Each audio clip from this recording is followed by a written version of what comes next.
One of our favorite sponsors is back with us, Sunset Lake CBD. Yeah. If you're looking for CBD that actually does what CBD is supposed to do, look no further than our friends over at Sunset Lake. Let me break it down. Break it down, Mel. They're sustainably farmed, meaning they avoid pesticides and use sustainable farming practices to preserve the land for future generations. 1. 2, farm to table. They ship the CBD products straight from their door in Vermont directly to your door wherever you're at. Now that's cool. And third party tested. They test everything with a third party to ensure quality, dosage, and safety. You got to go over and check out sunsetlakecbd.com. They have so many products. Break it down for them, Apple. Well, they've got some new stuff going on. Like they always had pre-rolls, but now they got really cool packaging for it. And you can get CBD pre-roll flights of all their flavors. You can get the heavy hitter flight that also throws in some of their Keef blunts. They have a new CBD recovery body lotion. I'm excited about that. Mm-hmm. And what was the other? The other one with arnica. The extra strength muscle rub, 3,000 milligram with 5% lidocaine. So look, Oh, yeah, if you're lidocaine. sore, this is the stuff you want to rub on your body to make those aches and pains go away. They even have CBD infused coffee, so you can have coffee without the little jitter that you get from caffeine, and you have it in the morning and you start your day off right. Your body feels lubricated. You're going to sleep good. Yeah, and also they have, if you kind of forget to reorder, they've got subscriptions. And they're giving the No Simple Road family 20% off. 20% off. Put with in the promo code NSR20 when you're checking out at sunsetlakecbd.com. You're going to get 20% off your entire order. NSR20. And don't forget those cute little gummy bears. That's right. sunsetlakecbd.com, one of our favorite sponsors, is back.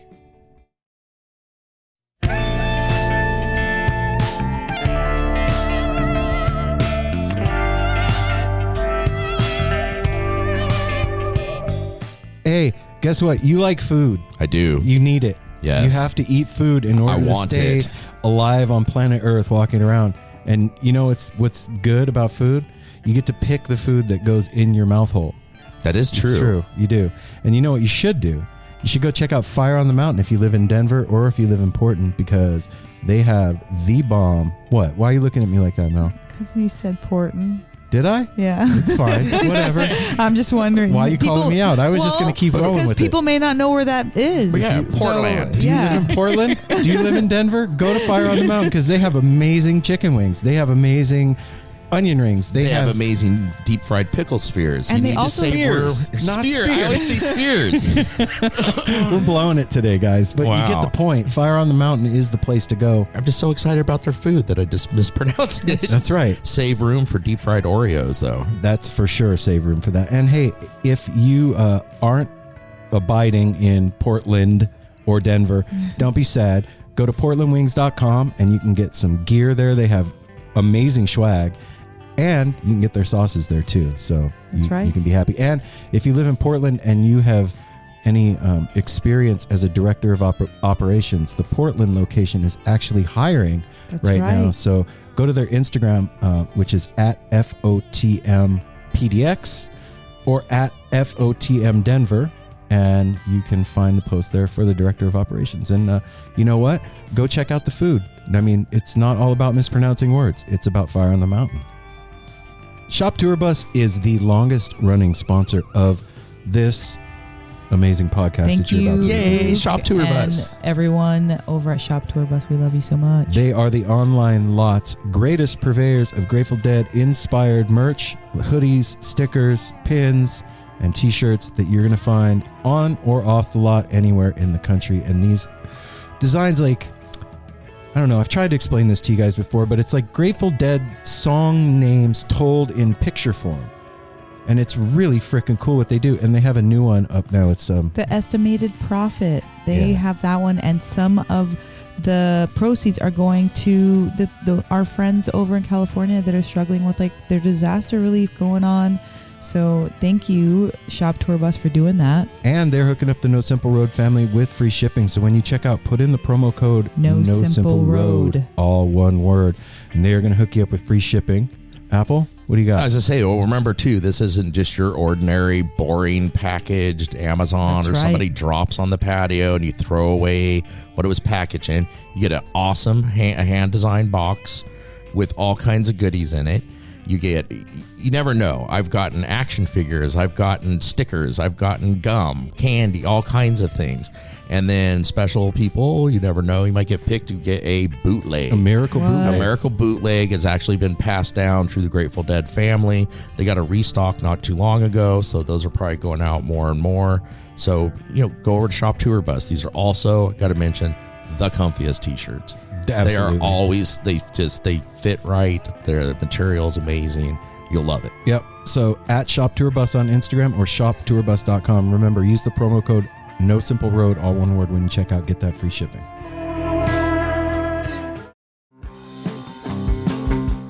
We're so excited to tell you a bit about today's sponsor, Music Masters Collective.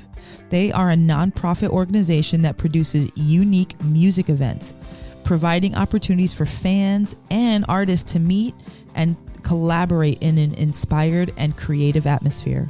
Music Masters Collective events give you the opportunity to learn from world-class musicians like Otil Burbridge, Steve Earle, Richard Thompson, former members of the band, the Milk Carton Kids, Nikki Glaspie, the Fab Four, and Sean Colvin, and so many more.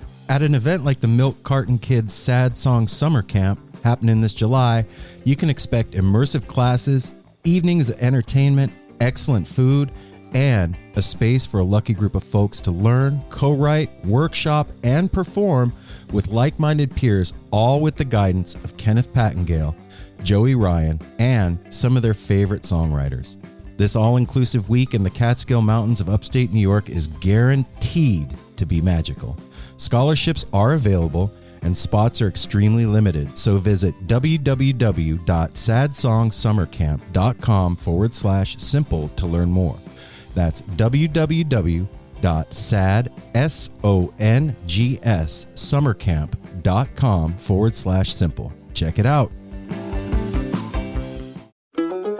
Hey everyone, Chris Pandolfi from the infamous String Dusters here to let you know that my podcast, Inside the Musician's Brain, is back on the airwaves for Season 4, which means it's time once again to get deep with influential musicians from all across the musical landscape to really understand and translate the lessons of success, failure, inspiration, and hard work that are behind the music and the artists that we love. My guests this season include Rachel Price from Lake Street Dives, Sam Bush, Chris Wood, Chris Funk from The Decemberists, Lindsay Liu, MC Taylor from His Golden Messenger, and more. Check us out, and thanks for listening.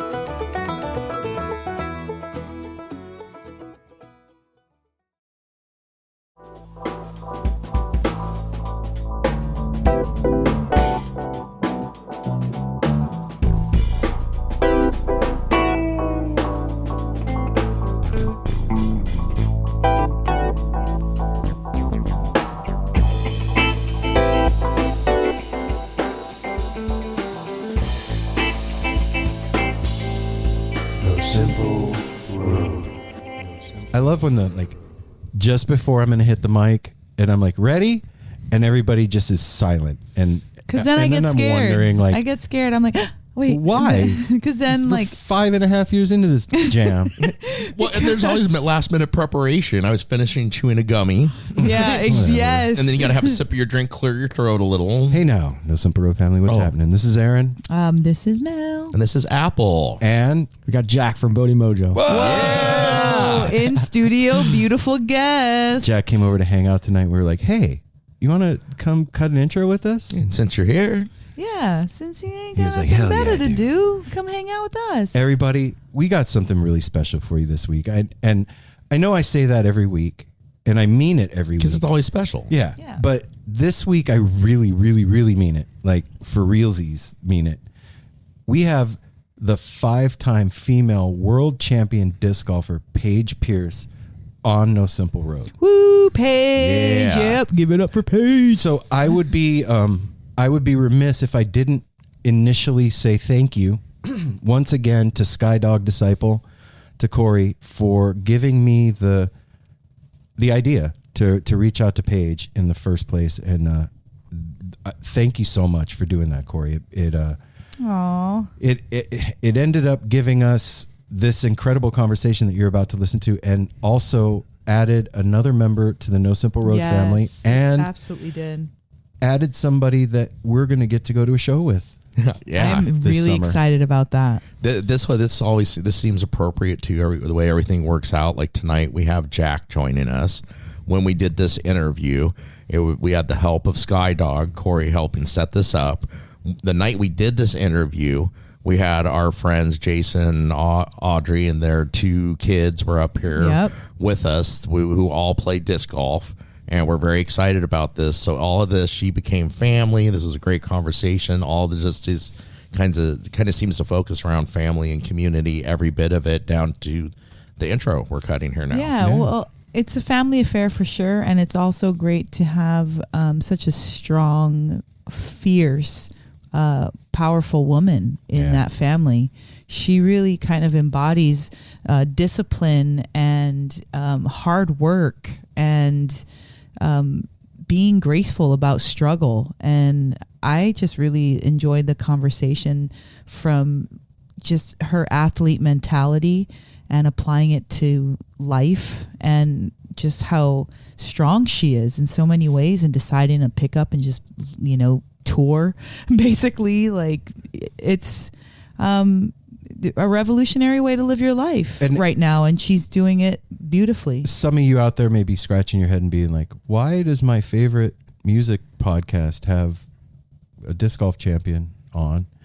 But if you're involved in this world, at some point you're going to run into disc golf. Like, there's a huge overlap between the live music community and the disc golf community. Have you seen it, Jack? I've never been to a disc golf event, but I imagine a lot of the people from jam band communities and people who like going to hippie shows like to kind of hang out and do the disc golf thing too. Do you do disc golf? No, not your bag. What's your exercise of choice? Running. Yeah, I like ultra running. That's ultra trail runs are kind of like where I got off the most. What's ultra? An ultra is any distance of running longer than a marathon. Wait, what? Yeah. You run longer than a marathon? Sometimes. Yeah. So I've done a few. Why? I've done. Who was chasing you? Are you being chased, my man?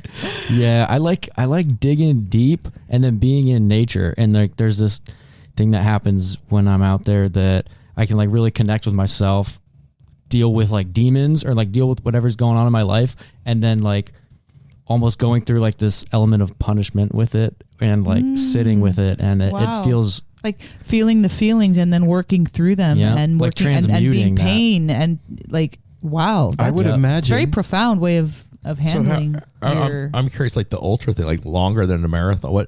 What's the longest you've ever ran? I've done, the longest was a 50-mile run. 50 mile. Wow. Yeah.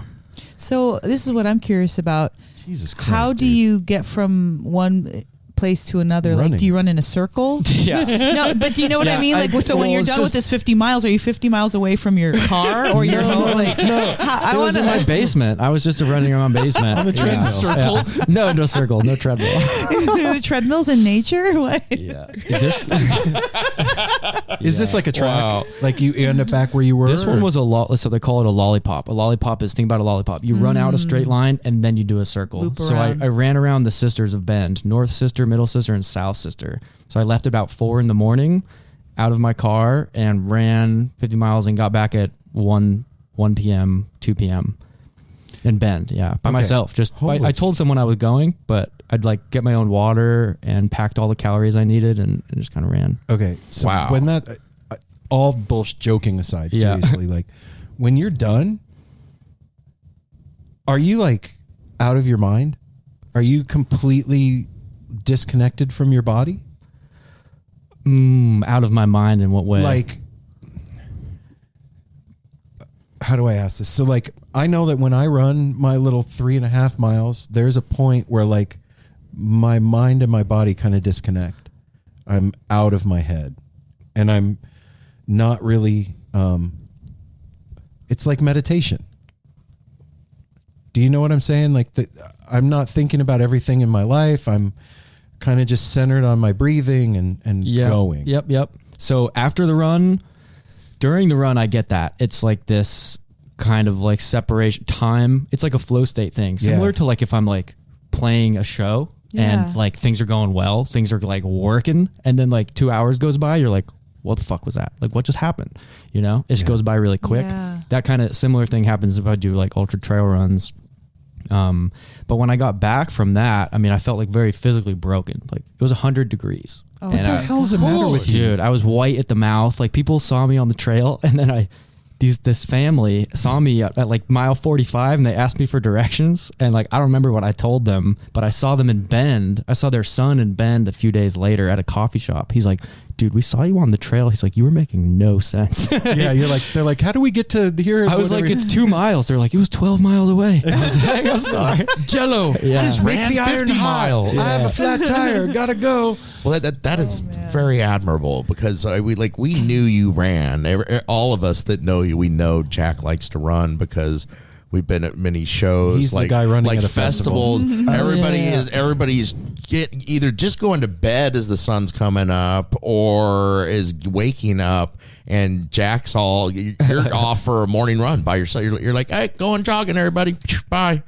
That's pretty dope. You know, and that I think is like, to bring it back to Paige, what you're talking about, that thing that you like to like push yourself and get to the point where it's a struggle.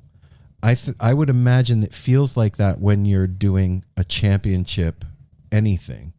You know, like going out doing a championship round of disc golf for her has to feel that way. Like you're up against not only the skill and practice of everybody that you're competing against, but you're also having to compete with your own demons and your own training and your own shit that's going on in your head. How you feel about your performance and what your headspace, like where's your head at during this? Like it could be yesterday could have been the best day ever and you wake up and you're in a shitty mood, and like that happens to everybody. And so where do you dig deep enough to kind of put that aside and still perform your best? Yeah. And that's admirable, man. Like, thank you. Yeah, that's huge. That's crazy. It was a huge thing for me for sure. I can't. The feeling after, I would say, was like, so physically broken. Yeah. But just like the most grateful for everything in my life. Just like gratitude overcame me. And then I started weeping. Like when I was done, I was like by myself in the woods. And I just think about all the people in my life that I love and that love me. It was like, so, you know, just super grateful to like literally just have a body, you know. Wow. So cool. It was a spiritual I haven't done something like that in a like. while because it was like pretty tough, but yeah. I'm going to go run 50 miles. I'll see you this afternoon. Yeah. No, not going to happen. That'd be a really intense way to live your life on a consistent basis. Yeah. You know? Well, and again, imagine these people that are doing this disc golf circuit that are like, they're traveling, competing. They're going from competition that's to what competition. That's what that you'll hear in this too. That we talk about that they're very similar kind of lifestyles to like being in a band and stuff. Touring. You watch their videos and like she has a YouTube channel and stuff, and this documentary that came out, and they live in Sprinter van. They're doing the circuit around the country to all these events and everything. And then the other connection here, which you'll hear, is she is a huge music fan. Like most people.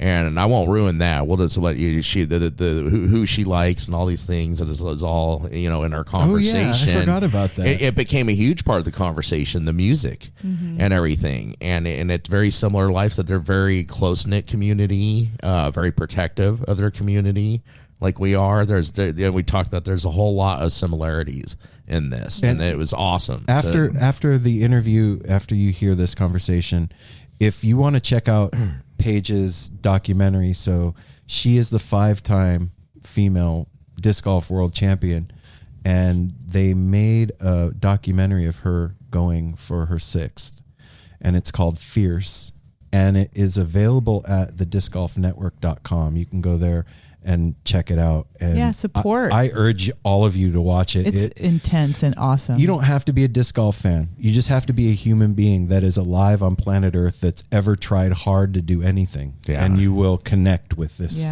and the story and how, and it was just super inspirational, like seeing the work ethic and the like dedication to the thing while still being a rad human being and like not letting all of that taint who you are as a person and all the like outward chatter that comes at them and just Competition. all that shit. And she just has like handled it with style, she's got to with continuously grace. handle it. Yeah, She it's is really cool to see, man. very cool. So we are gonna get you to the interview. We're gonna do the business real quick. The business. Do the Business. Go follow No Simple Road at No Simple Road on Twitter, Instagram, and Facebook.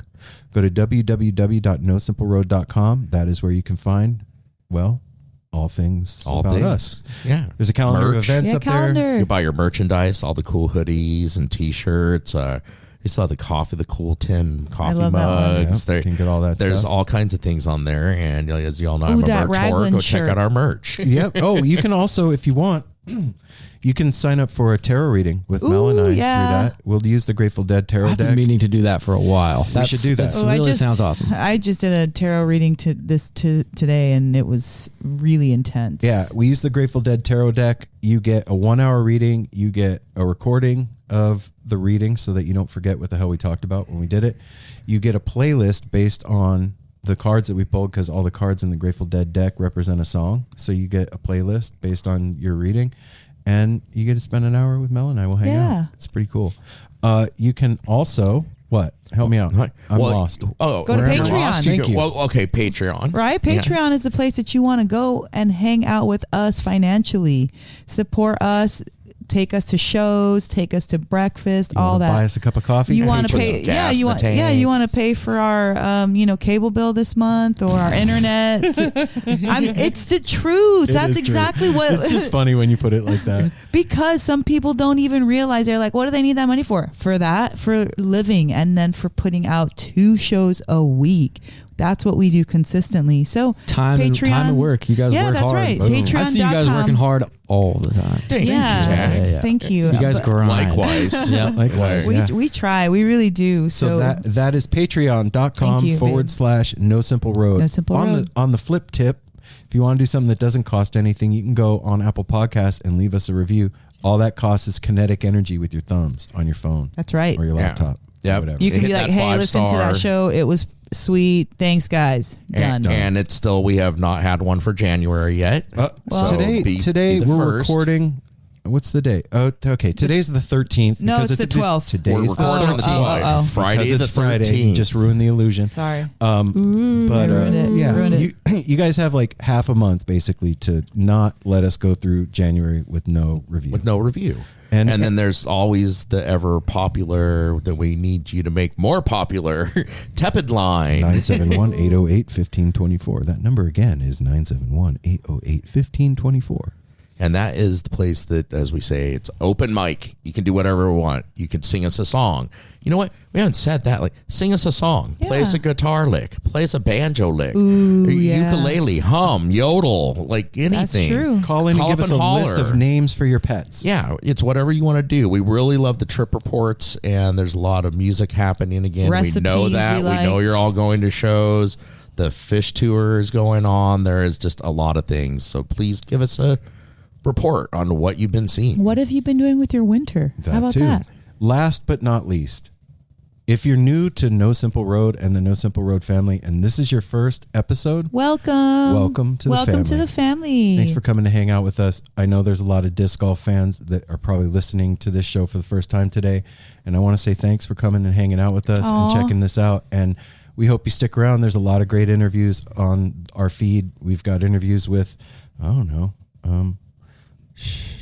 a lot Billy of people. Strings? Yeah, thanks. No, my mind just went completely blank. I mean, that's if one We've first one talked I'm to thinking. people sometimes. Well, just take a look at the catalog and pick one. Yeah, musicians, And thanks- authors, and thanks for stand-up picking this comedians, chefs. I mean, there's something for everybody on here. Yeah. That's and that's true. the other. Aaron said the last thing, but the last thing is the most important thing you can do. The easiest way to help us spread and get out there is open your mouth, tell somebody you love, tell a friend, a family member about us if you dig us, because I'm sure there's something that they will dig too. Yep. So that's that. That's the business. We are going to get you to the interview with the amazing, incredible Paige Pierce here in a second. So we ready, folks, to do the do? We are ready to do the do. Do it. All right. Without further ado, the No Simple Road crew gives you Paige Pierce.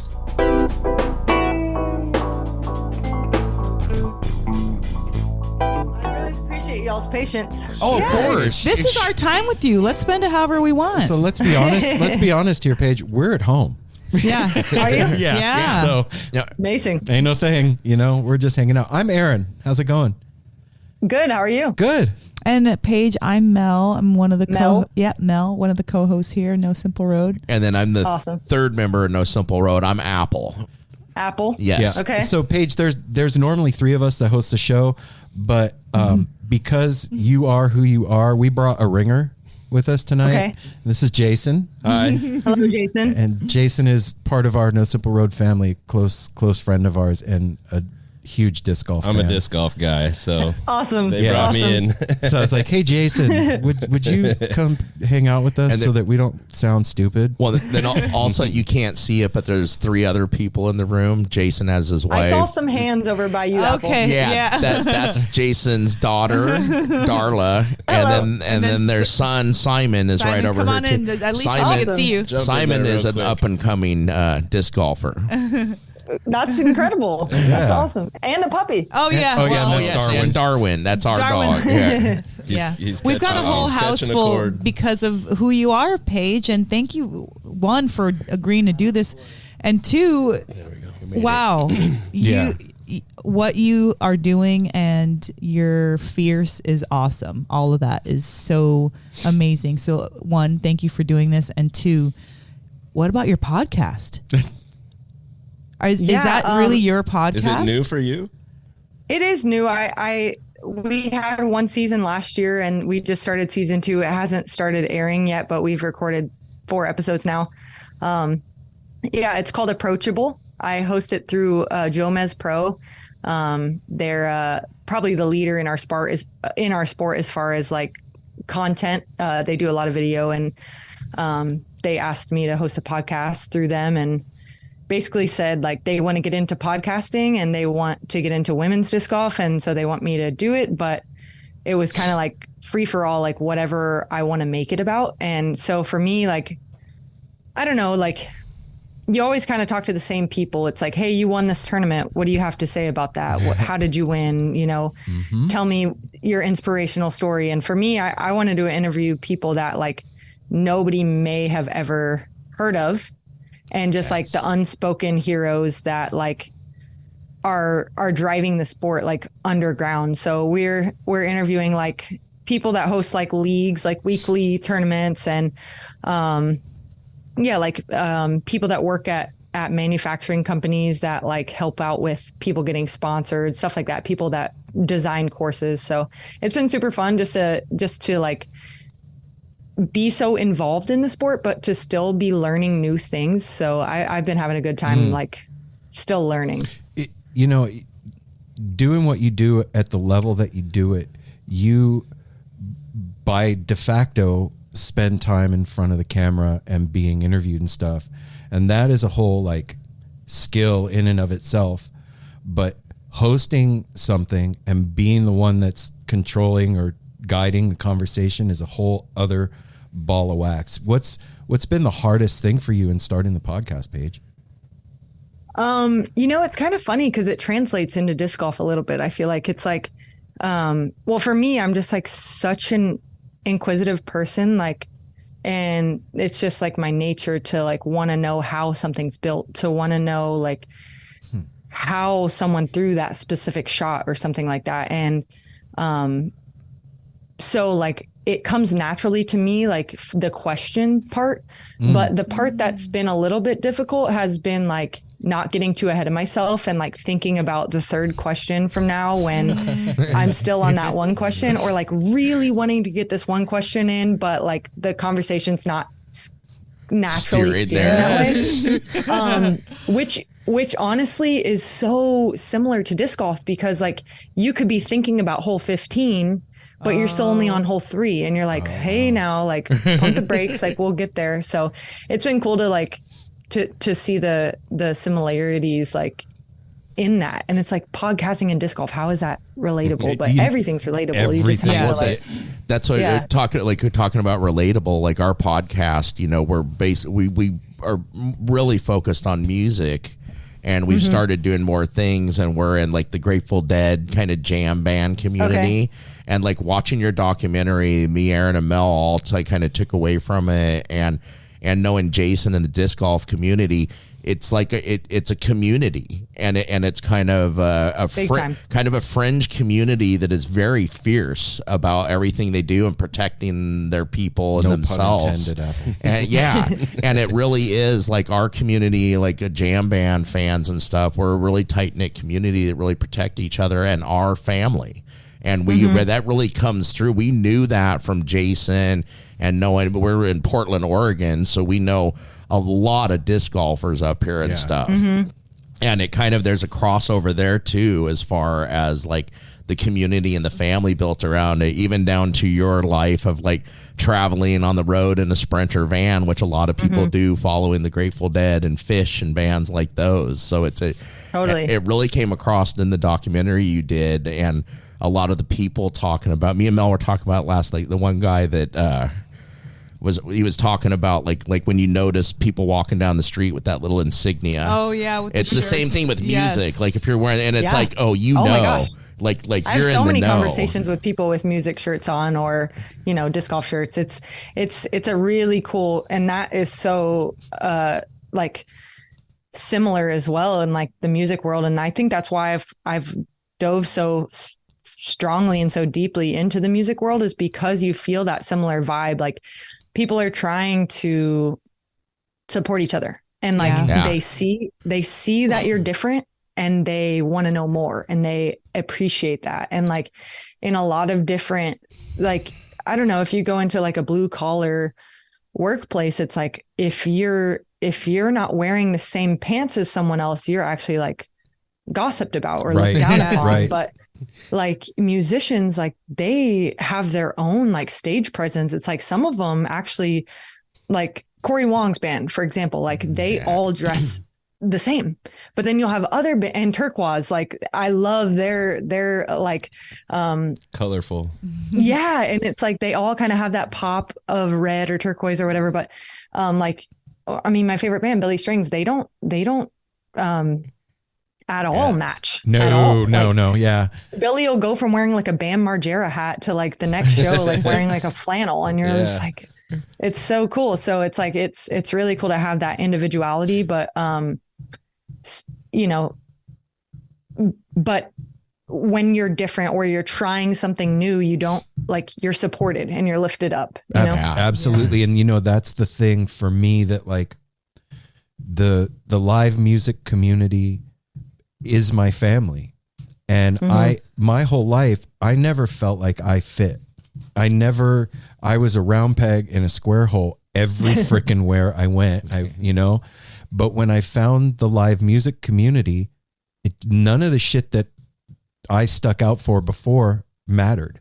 All that stuff kind of went away. And I, for the first time in my life, felt supported. And we were watching your documentary, and I heard you say basically that same thing about the disc golf community for yourself. And that's really striking to me. Is that something that grew over time for you, or was that like the initial draw for you into disc golf, was that you finally found the place where you fit? I think it was very instant. Wow. For me. Like, like my first memories of playing were as a toddler in a stroller, or, most of the round in a stroller. I would get out on occasion, but if you got wheels, you ride in the wheels, right?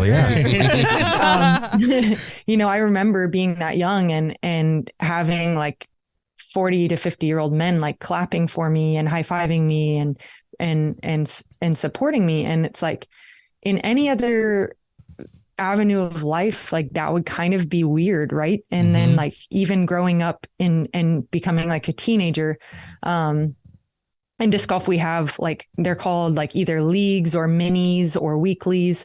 And it's basically just like a smaller scale tournament. Like it's $5 to enter, just so there's a little bit of competitiveness, but there's no like trophies or anything given out. But, you'll go to a weekly and you'll pay the $5 and you'll get on a random card. And, it's a crazy thing because like you might show up there with your family or your friends, but you don't end up on the same card. But instead of like, oh man, I wanted to play with my dad or I wanted to play with my brother or whatever, it's like you're excited to play with new people because everyone's so supportive and welcoming. And like, it doesn't matter if you're a 13-year-old little girl or a 65-year-old man, or you might be missing your arm, or you're homeless, or you're a doctor. Like, it doesn't matter. You're all just there throwing frisbees and like celebrating the good shots. And when someone hits a tree, you're like, oh, no problem, you got the next one. And so like for me, it was pretty instant to feel like, wow, this is such a welcoming community that it could be weird that I'm hanging out with 55-year-old men at 13, but it's not at all. Like, these guys feel like my family. They feel like my uncles, and like, yeah, it's just like a giant extended family. Wow. That's, you know what? The crossover between that and live music is so much. There's so much there. Going to shows, like we go with our crew, and half the time I end up with other people, you know what I mean? And maybe it's people I didn't even know. And like, we moved from Vegas 6.5 or 6 years ago to Portland, and we didn't know anybody when we moved. Oh, we knew one person. Oh yeah, I take it back. Sorry, Paige, I lied. We knew one person here in Portland, and all of our friends, I'm all of them have come through live music and meeting them at shows or meeting them through the podcast. And like you said, that it could be weird, but it's not. I was going to say what you're just talking about with like a 13-year-old girl hanging around at one of the music festivals a couple of years ago. Jay said he just saw Darla and Simon.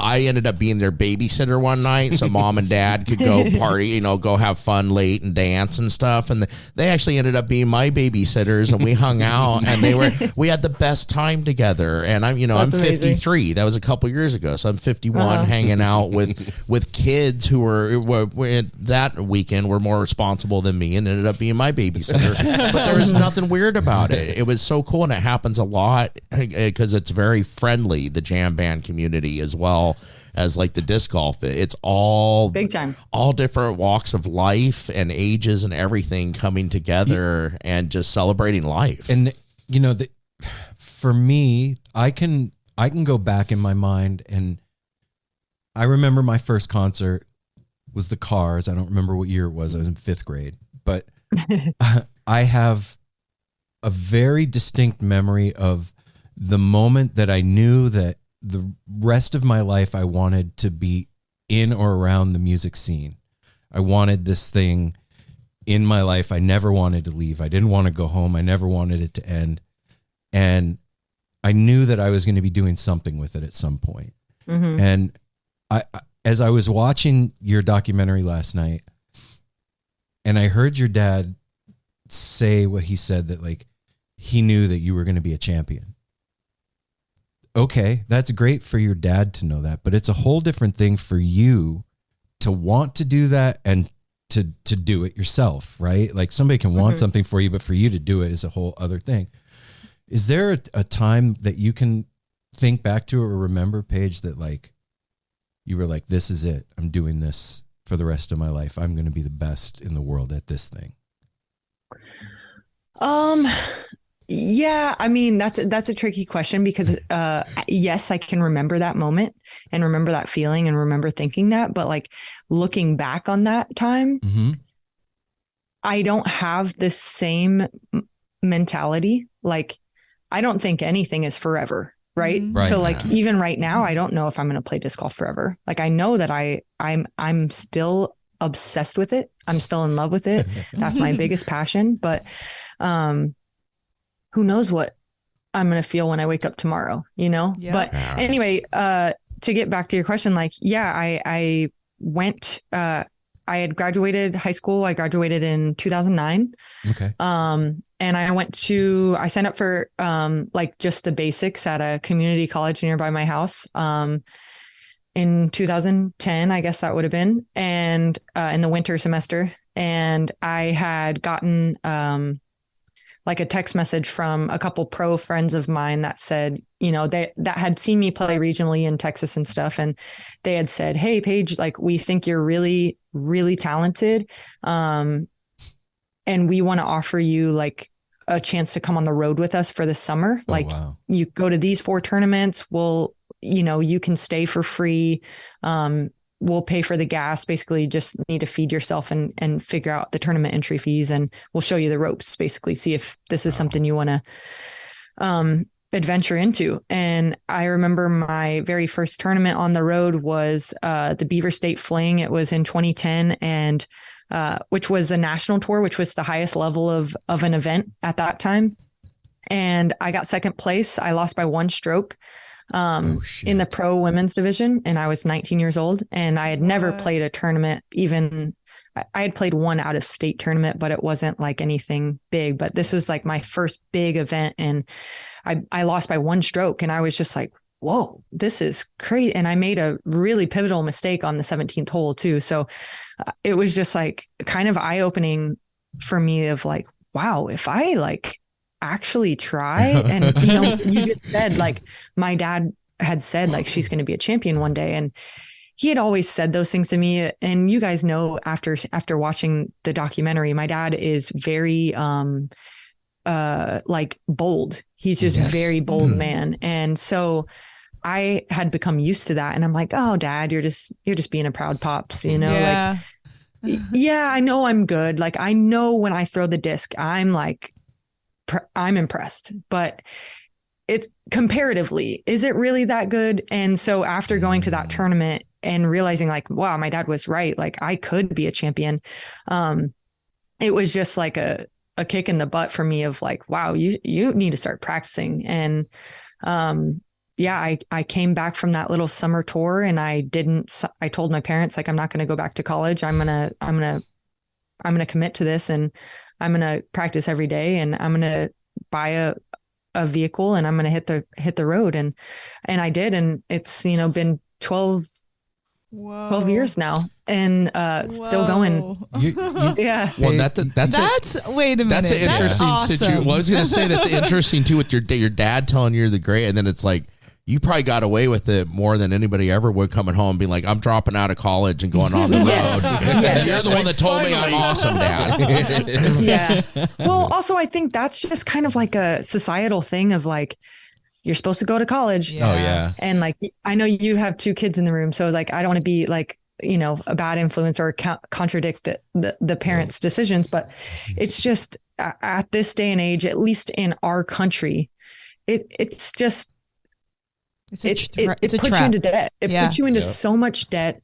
And a lot of what you learn isn't, depending on what the degree is and depending on what you want to do, like a lot of it, you end up resenting. You're like, man, I can't believe I'm 45 years old and I still have $60,000 of debt. And it's just, I heard it from a few friends of mine of like, go to college, go at least 1 year, experience it, make the connections in the industry that you want to, like, find your industry, go make those connections and learn the basics. And then you can do the rest. Like, life is so much about connections and who you talk to. And I think that also relates back to the music scene. It's like, you meet so many people and you're just like, chances are you've literally met their sister or something. Yep. And it's like, or like whatever, Wilson, the guy that actually produced and directed and everything for the documentary, I met him via email. He sent me an email saying like, hey, I see that you're coming to town. Do you want to shoot it in the bag video? And I was like, do you mind if I call you? And I called him, and, an hour later we had a plan to shoot a documentary. I was like, I don't really want to do it in the bag, but I see on your website that you're a documentarian. Like, can we film a documentary? And like, it's just like, we're all so connected. Like, you never know what's going to happen. So put yourself in the positions to find those connections. But I don't know. I'm on a rant, but No, Well, Paige, I think what you're saying, like, what you're saying is so valid, and I'm not their parents, but I am a parent and a grandma, and I think what you're saying, every kid should hear. We had that conversation. We have a 20-year-old and a 27-year-old. I had to think about that for a second. And neither of them went to college, and for very different reasons. You know, our daughter is a model and an actress, and she lives in LA, and she's working exactly how and what she wants to do in her life. And then our son, his girlfriend is an academic and had that parents like drill that into her, and she loves it. She is a study fanatic, and she's great at it, and it's her personality trait. And my son was like, I don't want that. He even said what you said. He's like, I don't want to start life with a bunch of debt for no reason. I can go learn that stuff on my own. But you know what, Paige, I have to just stop. Like, interview aside, everything aside, you're a fucking badass. You really are. Like, for real. So many things hit my heart watching the documentary, and so many things struck a chord with underlying similarities between our life and you. And like, I just want you to know that, like, for what it's worth, no interview stuff, no podcast stuff. You've got like family in Portland here. You've got friends here that you didn't even know you had until tonight. And you're a huge inspiration, man. And it almost like in the documentary, it came out a couple of times of like your underlying character, because a lot of what we saw there was the competitor, Paige Pierce, right? But there's a couple of times in that thing where the underlying character came through, and it was really cool to see, man. Like, kudos to you for putting that stuff in there where you were crying in the van after telling those people not to clap for you at that hole where you 3-putted it. Like, you could have easily left that out, right? We would have never known that happened. And that is a real glimpse into the underlying personality of the celebrity of the person. That's like a peek into the heart. And that stuff is important, man. Like, you know, you said your favorite musician is Billy Strings, and I think a lot of us, he's one of our favorites too. Absolutely. Here in the room. And that music is all about heart. Mm-hmm. And being able to show that and show that to the people that are watching, like kids that are coming up behind you, that we're human and that we make mistakes and that life can hurt sometimes and it's okay, is a really big deal. And thank you for doing that, man. Yeah. I mean, it's also an interesting thing to be, you know, when I made that decision, you asked about the decision, like when that happened of like, do I want to do this forever? And, you know, back then it felt like it was, becoming my new mission and my every step that I was working towards. But I didn't realize that one day, 12 years later or whatever, I would have 5 world titles and a documentary and a podcast and all this stuff. And like, to be in a position where people want to ask me questions, you know, like that is such a weird thing. Right. Isn't that a weird thing? It's so like, weird. Yes. It's like, I mean, I want to talk to you guys and you want to talk to me and we want to like find out about each other. But I don't mean this as a podcast. I mean, like, I get it. When someone's like, how do I throw farther? How do I get sponsored? And it's like, they're trusting and relying on my information and my knowledge to guide them through their life.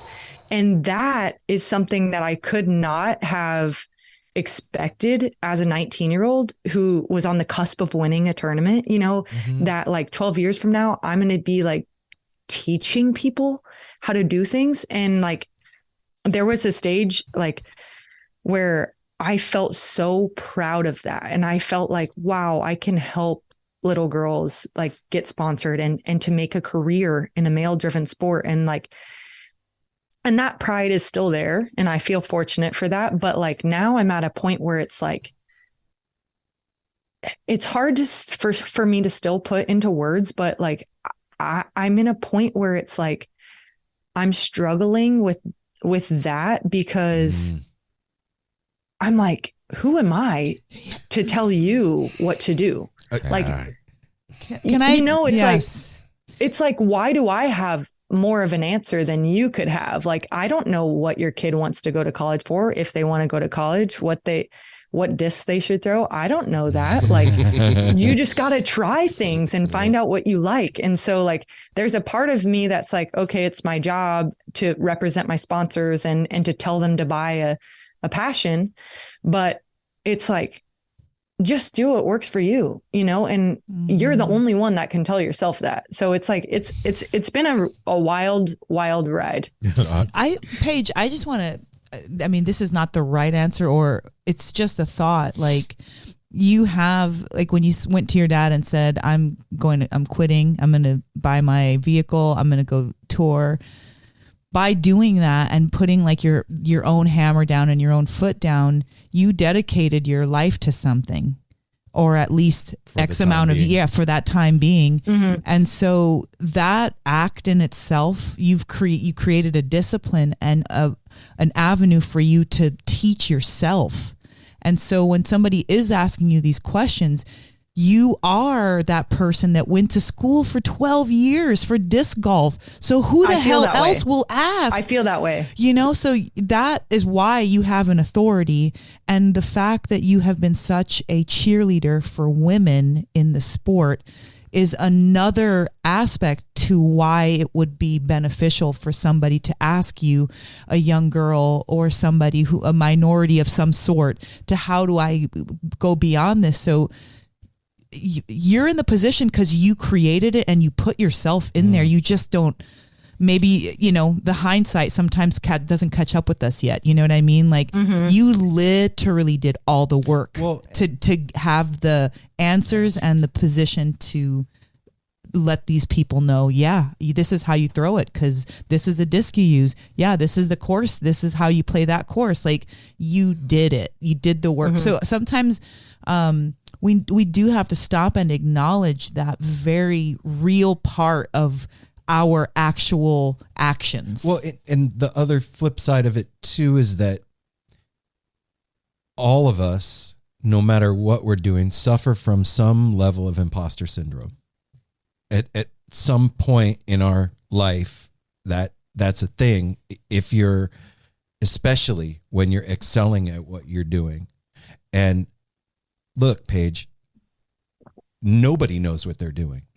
Right. None of us know what the hell we're doing. I don't have a clue. I am winging it every day from the minute I get up till I go to sleep.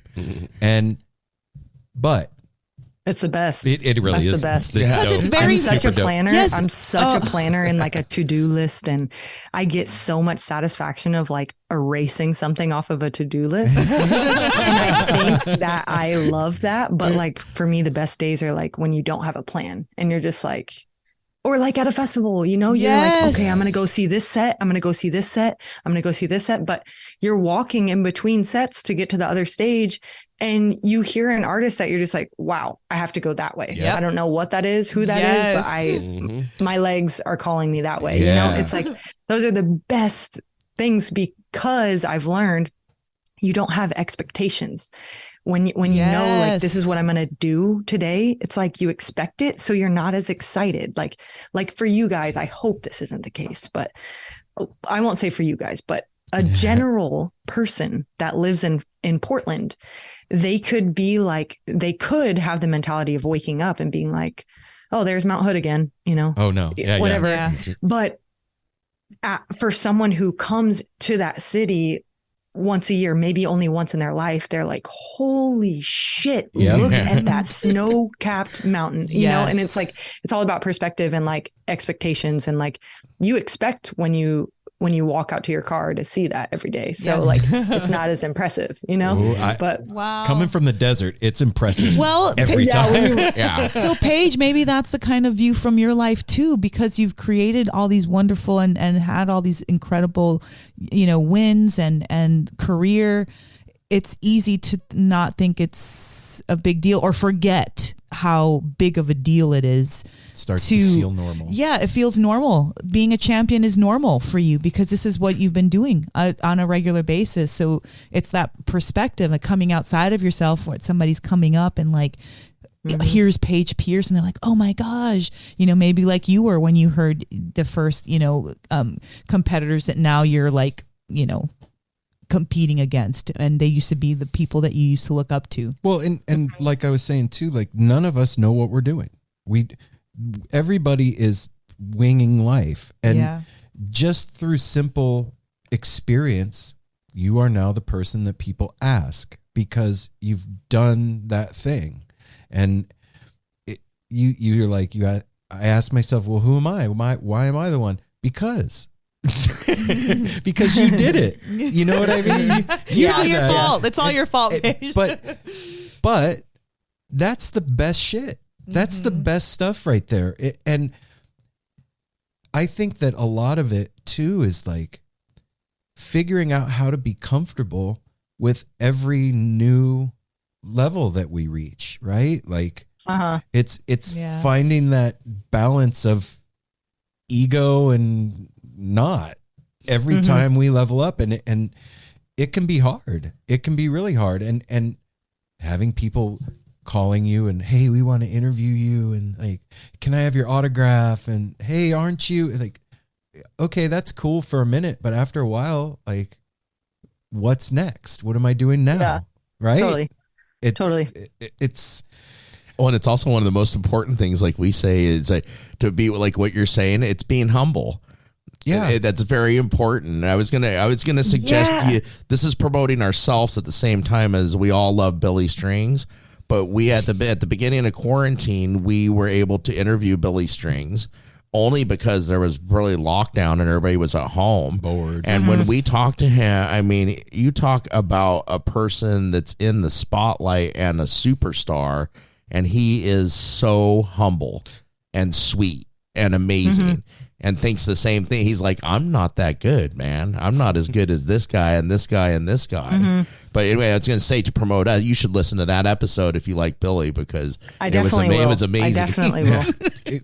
I'm currently very deep into watching all of his live streams from Europe. So as we should all just be there together. Can we switch? I know, I almost went to the Ireland one. Seriously. Wow. So Really? close. But can you talk about your love of music and like where that got birthed and how you started going to festivals and shows and like where in that timeline for you that happened?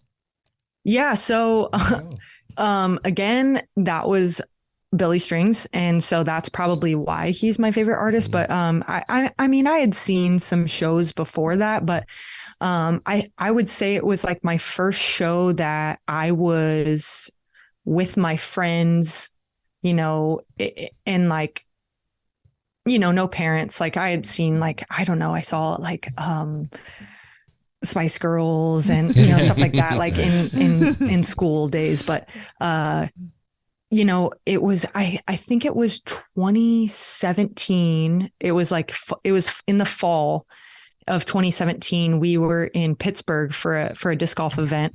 And one of my best friends, Nate, his dad, his dad's favorite band is Leftover Salmon. And by proxy, Nate had seen Leftover Salmon probably 50 plus times. And he was like, oh my God, one of my favorite bands is playing tonight. It's a $10 show. Like, let's go see it, whatever. And I'm like, the women in disc golf, the women always tee off early in the morning.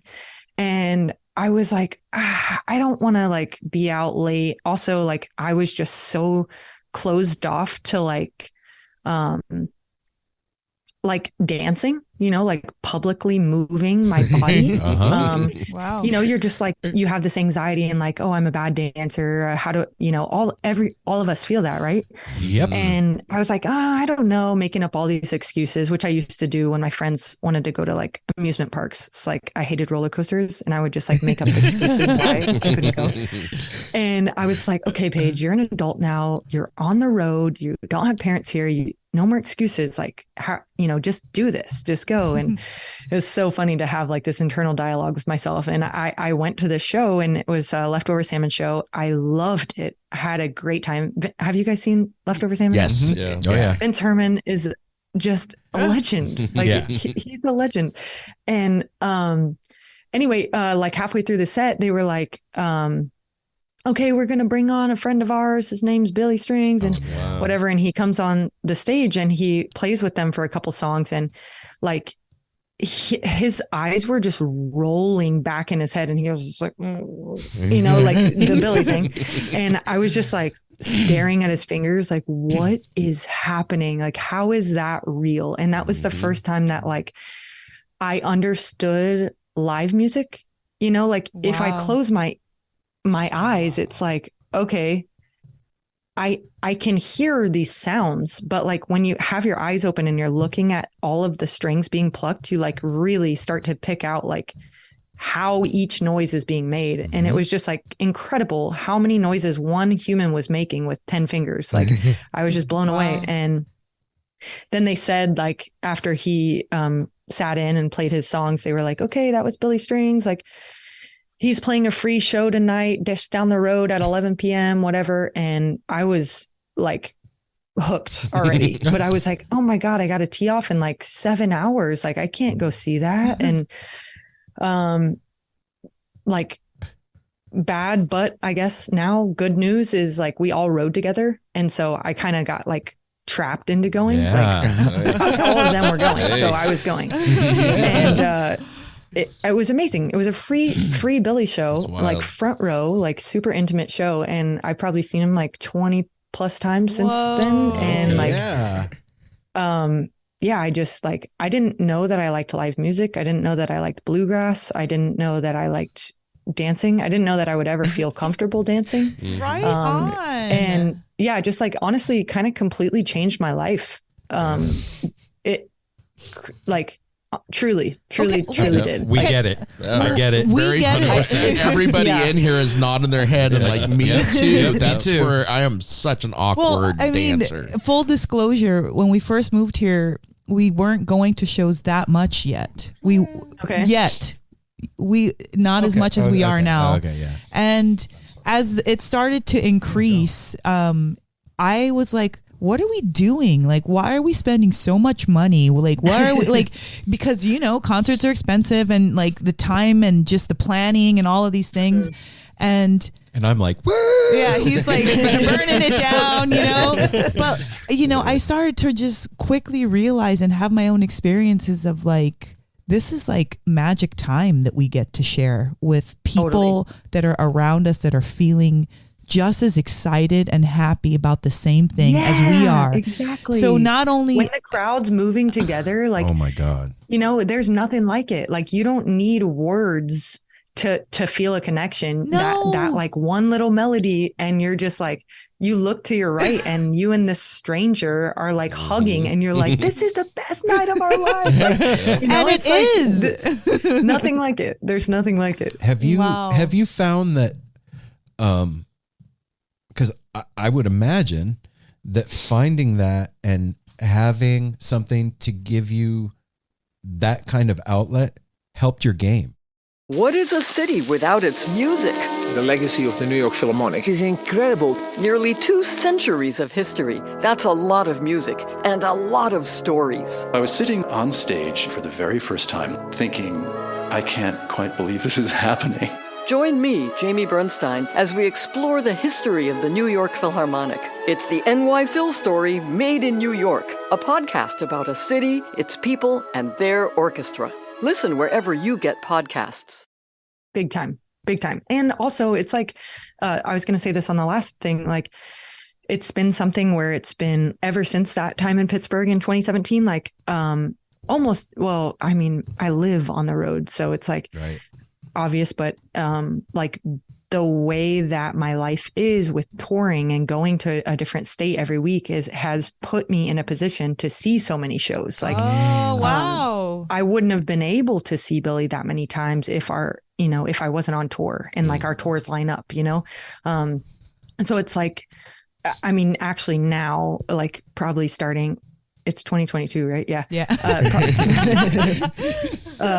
Starting 2021, probably I would say like was the first year that I like started going out of my way to go see music. Like, I might skip this tournament and go to this show or whatever. But like up until then, it was like, okay, we have a tournament in Charlotte. Let's see who's playing in Charlotte. And whether I know the band or not, it's like, okay, let's learn new music or, go see someone that we've been wanting to see or that we love.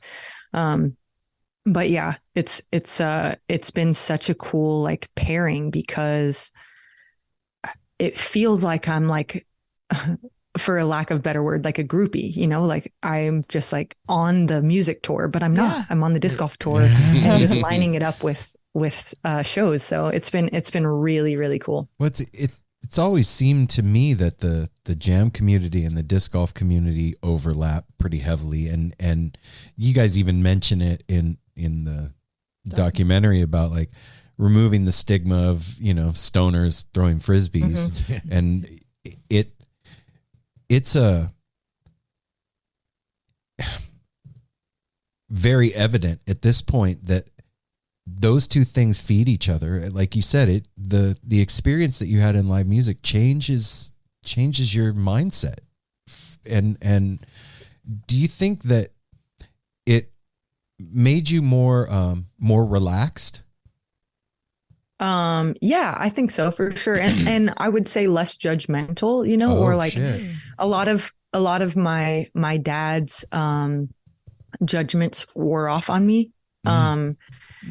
Or just like became things that I held in my head, even if I didn't believe them. It was just like words that I had heard so many times or phrases, and like programming. It just like, you don't know any better than what you've been exposed to. Yeah. And so I was just completely unaware of other ways of life, but like I was talking about earlier of like, being 13 and playing with 55-year-old men that are doctors or a homeless person or someone without a leg. And like, what I've come to find out is like people just pass so much judgment, and sometimes it's good judgment. Sometimes it's bad judgment. Either way, there's a lot of judgment that goes on in this world, and like stereotyping comes with that. Yeah. And like, absolutely, there's stoners that play disc golf. Yeah. There's a lot of them, but it's not all that disc golf is. And so like, if it's like you come across a person that's smoking weed on the disc golf course, it's like, yeah, no problem. They're doing what they want to do. If you don't want to do that, you don't do that. But I just want people to know, like the mass of people to know, that's not all we are. And even if it was, stop judging. Like when the time comes to it, like even there are definitely pros that intake substances, but when the time comes to it, we're playing by the rules. All of us, we have PDGA rules in place, and there becomes like a time where it's recreational or professional, and like there's a balance. Just like when people get off their 9-to-5 job, they go have a beer, Right. They're not drinking at work because it's against the rules, but they're going to have a beer after work. Absolutely. You can pretty much guarantee it. So, just like for me personally, I wanted to share that message in the film because, a lot of people have a negative opinion towards that of like, oh, disc golf, it's a stoner sport, and they don't take it seriously. And what I'm trying to say is like, yes, those two things correlate, but it doesn't mean you can't have a career out of it. It doesn't mean you can't be professional. And anyway, it doesn't mean you can't be productive. I'm 53. We moved up here. I've been in the cannabis industry up here since it's legal in Oregon for 6 years. When I first started up here, and I see so many people say, it's like, oh, I can just get stoned all the time and I'm not gonna have to work. I've never worked so hard in my life in the last 6 years, but it's something I'm passionate about. And it's showing, this is also showing the legalization of it. Stoners can be very productive. Stoners can be professional athletes. It's now being like accepted to use CBD and stuff, like, you know, for after workout, for inflammation and everything. So yeah, like what you said, it's very important. And people are starting to recognize that just because, like, at that old thing of like, if you smoke dope, you're a dope. It's like, no, this is medicine that Mother Nature gave us that is good, but it can, like anything, like liquor, it can be abused. But we're not doing that.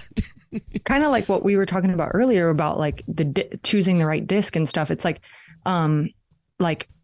with alcohol, it makes some people super happy and chatty and outgoing and takes their inhibitions away. Other people get downright aggressive and get into fights. With weed, it makes some people just want to sink into a couch, but it makes other people like get on a task and stay on task and stay oriented. And so and like with discs, like a passion is my favorite disc, but it might not work for one of y'all, you know? And so it's like everybody has different things that help them or hinder them. And so that's just the judgment that I just think needs to be just thrown out the window. It's like you keep trying things until you find what you like. I'll keep doing the same. And there's no need to pick and poke at, you know, which one of us is superior or who's inferior. Right. There's no right. And also, like, there isn't one thing. It's not like all disc golf players are stoners. No, there's many different kinds of people who play disc golf. There's many different kinds of people that go to music festivals. There's many different kinds of people, man. And to lump everybody in with one thing is just, it's ignorant. Well, it's like you said, there's good judgment and bad judgment. You know, if you see somebody that's kind of being sneaky behind you and like, you know, to like hold closer to your purse or go to your car or whatever. But same thing, like you said, sometimes you don't even, like, in your life, you're just hearing things and you don't necessarily know them or have seen them to be true, but you just believe them because default, like they were said to you. And when you go out into the world and you start living, you start to really see a whole different life than what you learned as a child. And totally, for you, what a cool thing to do at 19, to get out there and really truly learn what the United States and the world is like. Like that is invaluable. Like when you're 60, that's invaluable to you. You're going to have, I'm sure, like just the different cultures and the different people and, you know, going from one bar, it's going to be totally different in one city than another. And so you have that wisdom inside. And that's a really big, I'm hearing that a lot in what Aaron, I'll bring up what he said earlier about your character. Like it comes out in your character that less closed off and just more like let people figure out what they need for themselves. That's the best medicine. The freedom to figure out what is right for you and to be honest with yourself and be like, yeah, I probably shouldn't do that before a big game, or, oh, you know what, I'm not only going to do that when it's appropriate. You figure it out for yourself. Yes, self-regulate.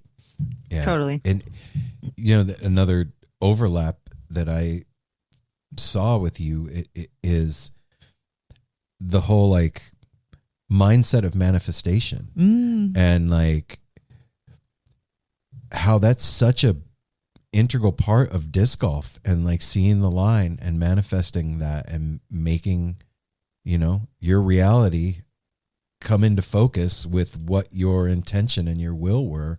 That's a huge life lesson that you learn through disc golf. That's wild, Paige.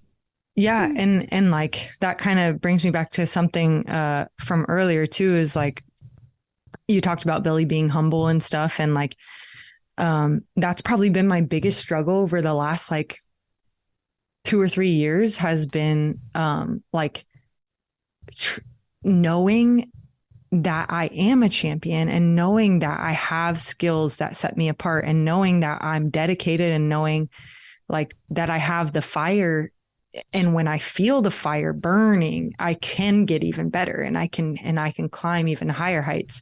But the struggle is knowing all of that and having to suppress it, because I have let that sentiment out a few times, like in interviews, and this is an assumption from me, but I think I've gotten so much backlash specifically because I'm a woman. Because if Steph Curry or Patrick Mahomes or any sports superstar is like, I'm going to win this game, they don't get any backlash. But the second that I feel that, and sometimes I will even say, I don't feel it, but I'm just trying to manifest it. Yeah. I'm trying to talk myself into it. I'm trying to say, I'm the best one out here. I'm going to win. And sometimes I mean it. Sometimes I feel it and I mean it, and I know I'm like on top of my game. Other times I'm literally trying to trick my brain. But when I have opened up about that, I've gotten a lot of backlash for that. Like, oh, you're not humble, you're cocky, you're whatever. And I find that to be so frustrating, for one, and like confusing, because it's like, I'm an athlete. Shouldn't I want to win? Yeah. Shouldn't I believe that I can win? Yes. And that is, I would say, we've been talking about all these similarities, but I think that is what I would say is the biggest difference between music and disc golf is, like that people want to tear you down in sports. People want to root against you. Yeah. Nobody's going to go see Billy Strings to hate on him. Get to boo. To boo him. Stay home. You know? Yeah. Yes. And like, I bawled my eyes out at Bonnaroo last year. I went to see, I saw Tosh Sultana's set. Oh, she's amazing. And you guys are, yeah, she's amazing. Yes. And her like, I would say it's her top song. It's called Jungle. She, of course, she closed out with it. Like, she had played this incredible set, sun setting. She's playing the saxophone with the golden light and everything. It's beautiful. She gets to her best song, and she is like doing the musical intro, and she messes up. And I just like, I froze, as did the rest of the crowd. But it was a split second in time, and then everyone started clapping, yelling, screaming, "You got this, you got this." And I just like, tears were just falling from my face. It's like thinking about, one, how beautiful that is, that people are uplifting that artist, but two, of like how sad that is, that would never happen in sports. You know, like when you mess up in sports, it's like, oh my God, you choked, or like, oh, Dak Prescott hurt again. Like, you know, and it's like, they're always tearing the athlete down. And I wish so strongly that sports could grasp that from musicianship and like bring that into the sports world, because I mean, that is a moment where we were talking about earlier, like when you're all dancing to the same song, and you're like that energy unison of the crowd, like the energy of like lifting Tosh back up, and she restarted the song and she slayed it, destroyed and that then shit. Yeah, she slayed it, and then she didn't even like, she didn't say like, "Thank you, Bonnaroo. Thank you guys. Love you." She didn't say any words. She just, as soon as she played the last note, she fell to her knees and just started crying. Oh, and like, my God. We all like, I mean, I don't know about everyone there, but like, it was a like communal feeling. Yeah. Like we all felt that love. I know that feeling. And Yes. like, how cool would that be to feel that in a sports situation, you know? Like, it's kind of weird in sports because things are competitive by nature. You're competing against your rival or the other team or whatever. So like, right. each rival or each player has their fan base or the people that are cheering them on. And so it's almost like shit talking is normal for sports, you know? But I will say this, and I'm going to be a little heady here, but you being who you are in disc golf is making that happen in disc golf. That's true. Right now. That is true. You are making that happen. You don't even have to really do much. Just the energy of you having the experiences that you have and the mindset that you're bringing when you go play, that is going to change things. That's your reality, right? Everything that you're experiencing is your perception. We talked about that earlier. Your perception, the way you perceive the world. You're seeing through different glasses now. You see it different. When your competitor screws up, you're not like, gotcha. You know what I mean? It's like, oh, that sucks. But so it is changing because you've changed. It's happening. You may not see it. You may not see the fruition of it in your time playing. You may not. But know that because you are who you are and you're doing what you're doing, that is happening. And I feel like if there's any sport that can handle that kind of like fundamental change in viewpoint, it's disc golf because of the overlap with music and the nature of like being outside, being in nature, that stuff, camaraderie. Like the stage is set for that kind of thing to happen. And of course there's jerks everywhere, man. Like, you know what I mean? The old boys club and shit that starters, kind of haters, stuff. It is, but things are changing, and it's because of people like you, and it's happening, and it's beautiful, man. What more can we ask out of our lives than to be the catalyst for some kind of amazing, beautiful change where we become more understanding and supportive of each other? I just want to buy everyone, like, I just wish I was a billionaire and I could buy everyone a ticket to a festival. Aww, what a thoughtful gift. Like, just go, just, when you leave a festival, you're just like, why can't the world just be like that? Why can't the Why world does it have to just stay in those gates? No. You know, That's like, what that reminds me of the old commercial. I want to teach the world to sing.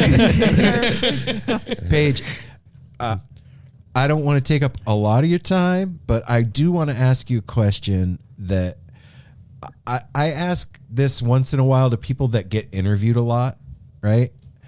And you sit down with a lot of people, and I'm sure that you hear the same 5 dumb questions over and over again, and you've had to answer them, and you have your like script that you go over. You're like, this is the answer I give for that question. What have you always wished that somebody had asked you in an interview nobody's asked you about?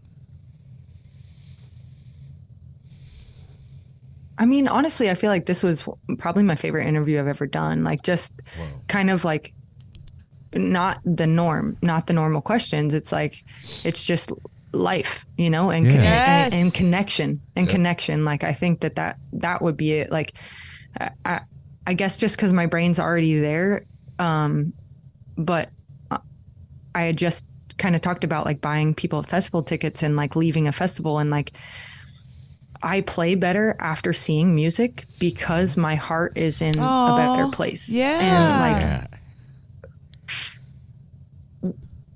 like when you're at a festival, you're kind of like flowing with each other. You're not like, oh, excuse me. You don't feel like you're in people's ways. You're never in anyone's way. You're flowing with each other, picking up their vibe and going together. And when you exit that venue, And honestly, sometimes when you're waiting to get into the venue, Mm-hmm. even. Yeah, it can start before then. You have this anxiety and you have this like, or you can. Right. But like you when you're not in it, you feel like you're in people's way and you're constantly thinking about other people and how you can make them happy and make them comfortable. And like, and a lot of times that is by, you know, you walk by someone on the street and you catch eyes and you both look down. Yes. And you pretend you didn't see each other.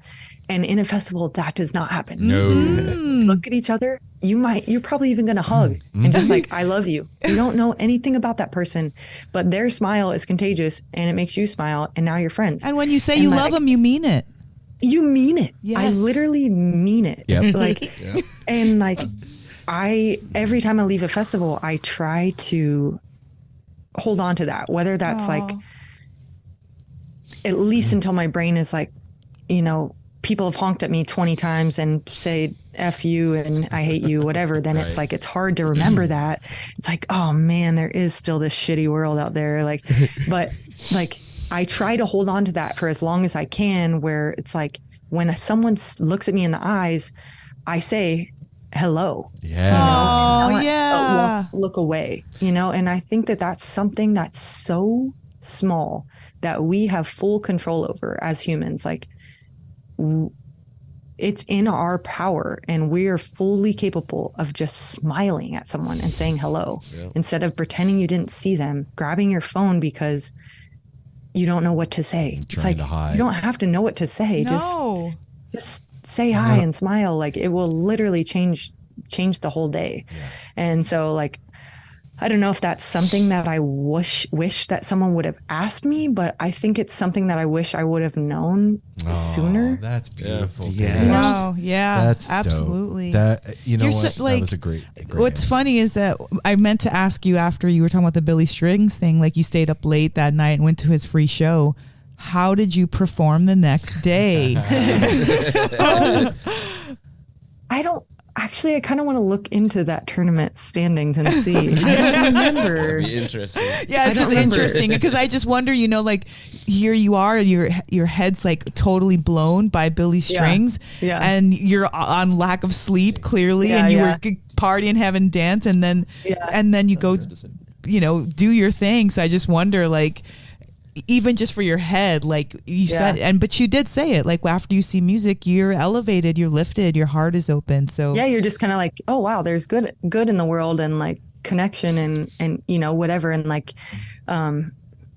we talked about it earlier of like, but like you're competing against each other and you have these rivals and stuff. And so I understand that, and I can completely wrap my head around why it's different than music. But like you remember that you don't have, just because you're competing against each other for money or a trophy or accolades, whatever, like you don't have to wish them any ill will. No, or if you and I are competing against each other, which I'm going to lose, but if you and I are competing against each other, I can root for you. Yeah. I can want you to do good. I can want you to play your best game. I'm going to play my best game. We'll see who wins. Well, I think that's the nature of an athlete, right? Is to, you want to play against somebody who's playing their best. Yeah, you don't want to play somebody that sucks. Yeah. Or is having a bad day. That you can't call that a win, really, if they weren't on their A game. You were just going to say when Billy sits in, right? When he sits in with Vince, like he's not trying to outshine Vince. Vince isn't trying to like be like, oh, come on, Billy, like tone down a little bit. Right. You know, like they're trying to build, lift each other up. I think. Oh, I do have one more thing. Yeah. Do it. Big realization for me, like being at festivals or just any live music and like watching the crowd. Like most of the time I'm in the pit, but sometimes I go to the back and I'm just like kind of more observing like the way the crowds is it moving together, you know, and just like feeling that like human wave almost. And like you'll notice that when the song slows down or like it's not an upbeat number, people start walking away, and like you can literally see it happening. Mm-hmm. And that happens as well in conversation when you're hanging out with your friends and like, you know, it's like everyone's laughing, telling jokes, ha ha ha, cheers, grab a beer, you're laughing, everyone's engaged. And then there's like this little brief moment of silence, and then 1, 2, 3 people grab their phone and they see what else is going on. And like for me, something that I wish I could have understood sooner is like that those quiet moments are just as good as the loud moments. Like you're not gonna feel connection when you're like all of the energies are like so high. Like some of the most like tender and beautiful moments are like when it's calm. So like if you're hanging with me, don't grab your damn phone. Like I'll walk away. We're trying to connect, right?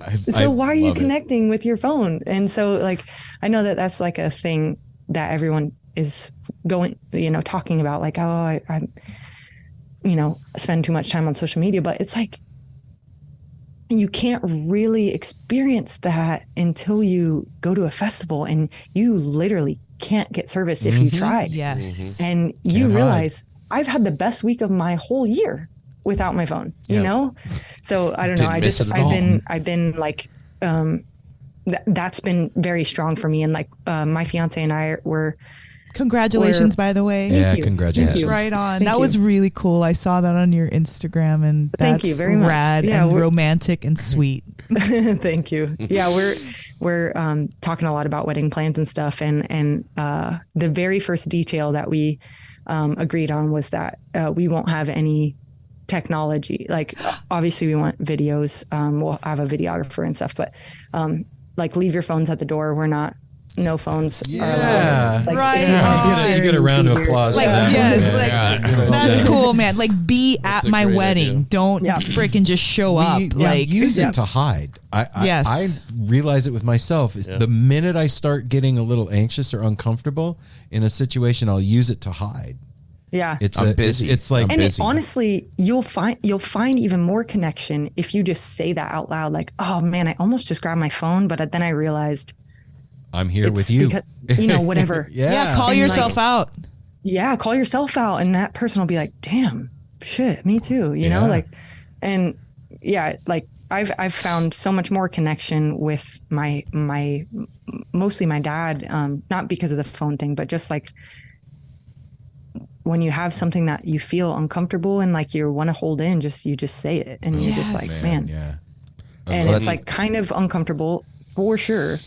And a little weird, but it's like, so what? Some of the best hugs I've had were from my dad this year after getting into a little debate, you know, which is important. And that's one thing I want to personally, and I know they'll agree, I personally want to thank you for. I'm the person around here. I don't have a filter. Things come out of my mouth sometimes that maybe shouldn't, or in the wrong way, or mispronounced, or something like that. Mispronounced is and the one most. thing I admire about you, and it really comes through in the documentary, especially talking to you tonight, and like seeing your dad in the documentary, I really appreciate your outspokenness and your tenacity in pushing for the equality, and not just in your sport, not talking to you tonight, like kind of like in everything, in humanity, equality and love and everything. And I love your tenaciousness and your outspokenness, and you don't mind if it's going to get you in a little bit of trouble or upset somebody, because that's how you get things changed. Totally. I'm very excited to come see you guys in Portland and hang. I was going to say number two is I cannot wait until we're all at a show together now. Hopefully a Billy Strings one, maybe a leftover salmon, maybe turquoise. I'll be there in I think it's June. The week between Beaver State Fling and Portland Open. Let's look at the music schedule. Yeah, I'll be there May 25th to 28th. I'm writing it down right now. Yeah. End of May. I'll tell you what. That's right at my birthday. I'll tell you what, Paige. I'll send my number through your IG to your publicist handles that, right? Yeah. Okay. Yeah. I'll send my number through there. Keep my number, and when you come through, hit me up and come over to the house. You guys both come over and we'll break bread and hang Paige, out. I have got a spa here. I'll hook you up. Facials. Do little energy work. The whole we'll treat you. We'll have the best time.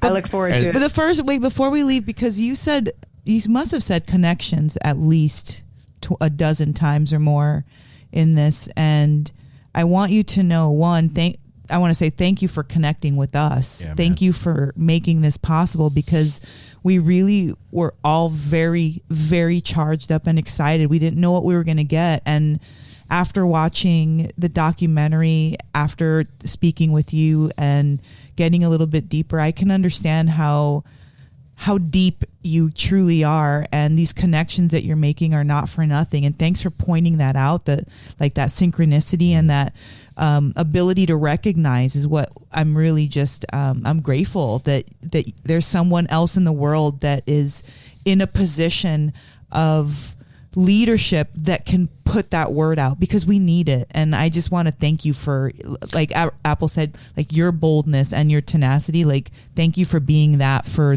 like your generation. And if we're giving parting whatevers, I just want to say it. I also want to say too, back to what you were talking about earlier, when you're like, sometimes it's hard and you wonder, like, who am I?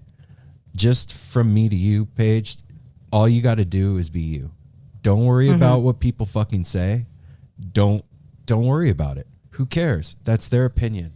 Just be you. And what you got going on inside right here, that's real. And it comes through. I see it. We see it. So all you got to do is be yourself. That's it. Totally. I'm learning that more and more every day. You're good. I appreciate it. And thank you guys so much for having me on and blending my worlds, and also, giving me the opportunity to talk a little bit about disc golf and just share the love. I just wanted to say one last thing, because he's sat here the entire time and everything. We felt we love the Jason and Audrey and their kids have become a part of our lives. They have introduced disc golf to us, made us understand it and appreciate it more. A couple months ago, when Aaron first told Jason about it, they obviously all knew who you were. He was not just excited; he was excited for himself, for us, and for you to make this happen tonight.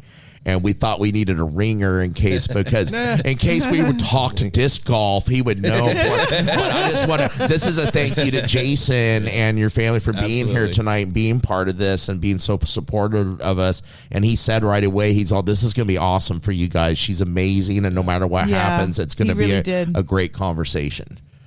So awesome. Paige. Well, thanks for blending the worlds, Jason. You're welcome. It was fun. I'm glad this didn't stay in the disc golf lane. I'm glad we talked life and music and real talk. So it's nice to talk. Yeah, I'm excited to go see you guys at a show sometime. I'm excited. If you're ever at a Billy String show, chances are I'll be there. So all right, we're gonna seek you out. Nice. Yeah, I got quite a few on the schedule for Good job. Upcoming months. Right? A friend of ours that was just here earlier this afternoon is going to New Year's. Yeah. Billy Oh, yeah, I'm going to be there. Okay. Bryce. Bryce? Bryce and Kelly. Wow. Oh, Okay. She's probably met Bryce in the pit. If she's up he's front row. He gets front row, holds the rail, and lets people come up. And they for both sets, like, is he the type that holds his bathroom breaks in? Yes. Yeah, he's dedicated. He's a warrior. I'll send you my number, Paige. Yeah, sounds good. Paige, thank you guys so again much. Merry Christmas. Happy New Year. Christmas. Yes. Merry Christmas.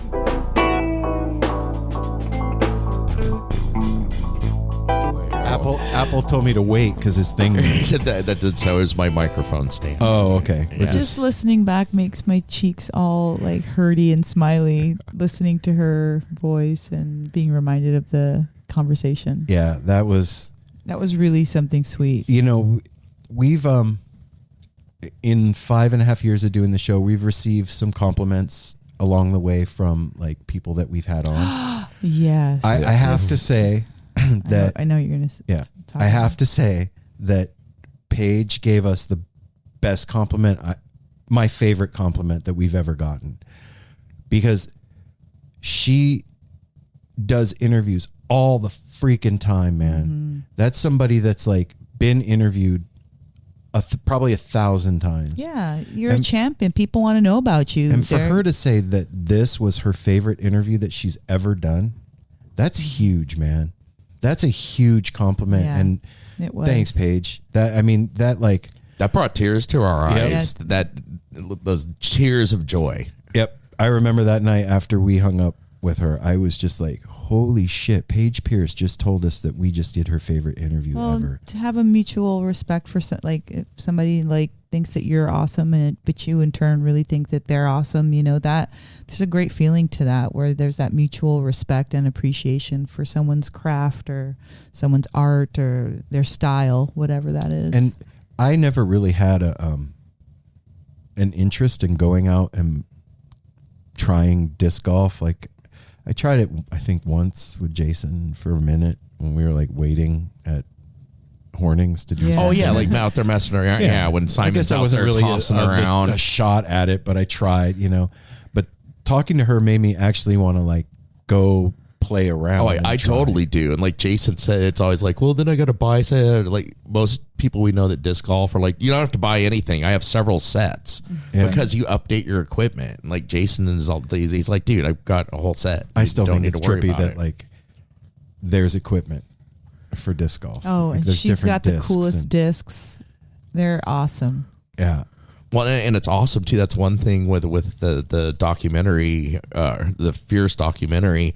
It really teaches you everything you need to know about it. Like understanding that there's discs that curve to the right. Yeah. There's ones that go to the left. There's ones that go like in a zigzag S pattern. Did you know what a hyzer or anti-hyzer was before this? No, I did not. Me either.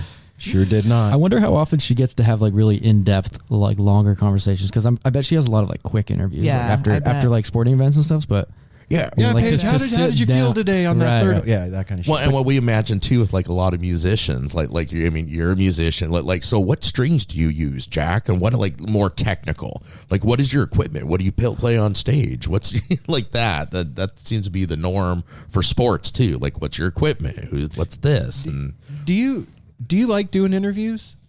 I love it. Yeah, I love talking. Well, you guys are great to talk to too, but I like conversation. And with intention too was something I really love. Yeah. Jack, did you grow up in a spiritual family? I grew up Catholic. My mom was super Catholic. My dad was not so much, but pretty Catholic. Huh? Yeah. Wow. Okay. You're just you have a very centered way about you, and you do a lot of stuff that I aspire to do, like your meditation and stuff like that, and running and whatnot. And I just wondered, like, was that something that was instilled in you from being a kid? Yeah. Man, I don't know. I think I dealt with some like loss at a young age, and I always wanted to deal with that, do something like, I always had this itch in me to like do something very different and like push myself, I always had a lot of like people in my life that have pushed me, like baseball coaches and stuff, to like, if you want something, you have to like go way beyond yourself to do it, Wow. That's great advice. Way beyond yourself. So you've always been kind of sport. You played baseball, like in high school, junior high school, like that, or and then a little bit of college, ball too. And then my college coach was like, he's like, there's 3 things you can do in college. If you can play sports, get good grades, or party. You can't do all 3. I was like, I kind of want to do the party thing. I'm out. And that was Jack's career in baseball. Woo! I love that. Yeah. Well, yeah, it's inspirational, man, to see like people that are still partying and having fun, and you're killing it, playing music and all that, but you take your life stuff seriously. Yeah, and dude, I appreciate that, and I'm also like, I don't always meditate, and like I feel I try to be grounded, but I'm also like a lot of the time like feel so lost with everything. That's how it is. Do you totally so imperfect? Did you so far from it? Did you think that like as you got older that would get better? I thought it would become less important. I thought I'd be like more dull to like my emotions, but I'm like more emotional now. Dude. Hell yeah. I asked you that. We were just talking about this the other night about like the elder thing, and which is weird to think. Even I'm 53. That's like an No, elder. yeah, we're not. But you are in a way. It's like talking about younger people asking you for advice, and it's like I can remember we've talked about this as when our fathers like said to. When they get a certain age and your dad or whoever, whatever elder finally tells you, it's like, it doesn't get any easier. And guess what? I'm 80 and I haven't figured shit out. It's like, true, man. You guys talk about this on your pod, like part of your podcast is to like go deep into the psyche, into like your emotional state and like humanness, rather than it's also the music thing, but. I really love your podcast because of that aspect too. Thanks, man. And I relate to the jam band thing a lot, but it's like that's the part I love a lot for sure. Well, I love that you said that, because that we get to do it with musicians and artists and whoever else we have on the show. I think most people love to talk about stuff that's deep. There's just not an opportunity or the questioning that brings it up, or maybe even the right atmosphere. And so when we get to do that and actually all be quiet and listen, and then you can later on listen at your leisure, you're part of this awesome conversation that maybe you wanted to be a part of if you would have known it was taking place, or maybe you just think that the ideas that came out of it are good. And so I think that we all crave it. I think we want to exercise our voice box and our ideas, but sometimes we just don't have the venue for it or the opportunity. And a lot of time, like this, our podcast and like the shows we love, the bands, I love that it's kind of an open area, as in there's really no time limit to anything. There's not a time limit on most things, unless it's a band playing like with the curfew or something. Because you never know what you're going to get. You go to a Fish show or something, it could be 2.5, 3 hours, or it could be 4.5, 5. You never know. And we never really set constraints. We kind of have an idea about. We don't want to go too long, but you never feel pressured to like wrap it get up. Content pushed in a certain time. No, it's man. more free form and stuff, kind of like you guys playing. There's no real time limit on it. You can stretch a song. You make what was originally a 5-minute song, a 50-minute song if you want. Yeah, I think too that like freedom that a lot of people would be having the types of conversations that we're having here, but they don't have people in their life that they feel comfortable having them with. I think. Oh, totally. Yeah. And how lucky we are, or you guys are. So we lucky. are super true. We're Jack. That doesn't go on deaf ears for sure. We're grateful for each other. I think especially these last few weeks, we really have leaned on each other a lot more, and we've known each other a lifetime basically, but the relationship still gets deeper, and it's like we have this friendship and this bond that's like developing even like sweeter notes to it, if you will. Like that's what it feels like. It's like, dang, we just are going through all this like back turmoil with our lives and our careers and all this stuff, and like the way that we're able to be there for each other is like a more mature and like upgraded way than we've ever been friends before, and it's really fucking rad. Yeah. Cheers to that. It's awesome to have folks that you can just be with, and that's why finding friends like you is really dope, because you fit in with that, and that's like the thing with No Simple Road that I love, is that if somebody is out there and they feel like they don't have that, then they can put on the show and hang out with us and be a part of that. You know what I mean? And see you around. See you at a Fish show. Like, or come to Mojo Family Fest. Let's go. Dude, this summer is going to be, spring and summer is just, I'm so excited, dude. That Fish announcement made me so happy. Yes. It was just so good. And you asking us to come to Mojo Family Fest made me so happy. Yeah. And it was just such a great time last year. Last week. No, it wasn't last week. Last week was such a great time. We did have fun. We really did have actually a good time. All right, let's let everybody go. Okay, and thank you, everybody. We'll be back on Monday, though. Yeah. So don't be sad. Come we'll visit. be back on Monday with more stuff and things. And until then, what I want you to do: smile at a stranger, take care of each other, safety third, hydrate.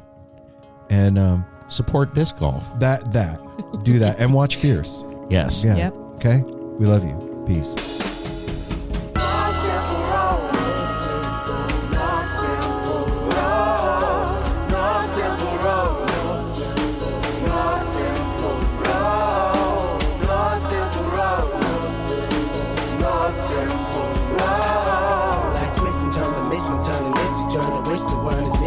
But it's a burden. Family needs has been deferred, and hell means been the earth, and alchemy can bring the birth, the melody of a newborn. So persistent, so resistant, so insistent, so commitment, so resilient, or haven't you learned it? No simple road.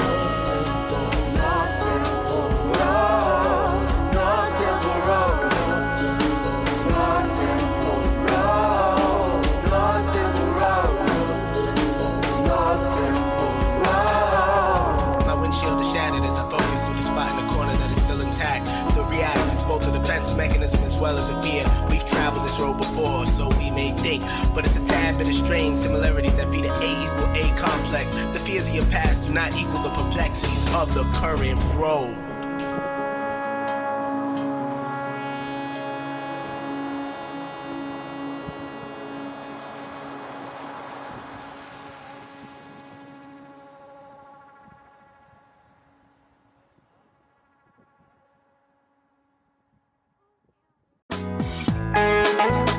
Hey listeners, I want to tell you about the April-May 2023 issue of Relics magazine. Features a Dave Matthews Band cover story with additional articles and interviews with The National, Graham Nash, Wayne Shorter, ALO, Ivan Neville, our friend Eric Krasno and Stanton Moore, Marty Stewart, and much more. Check out the latest version of Relics and subscribe now at relics.com/DMB. Thanks, Relics.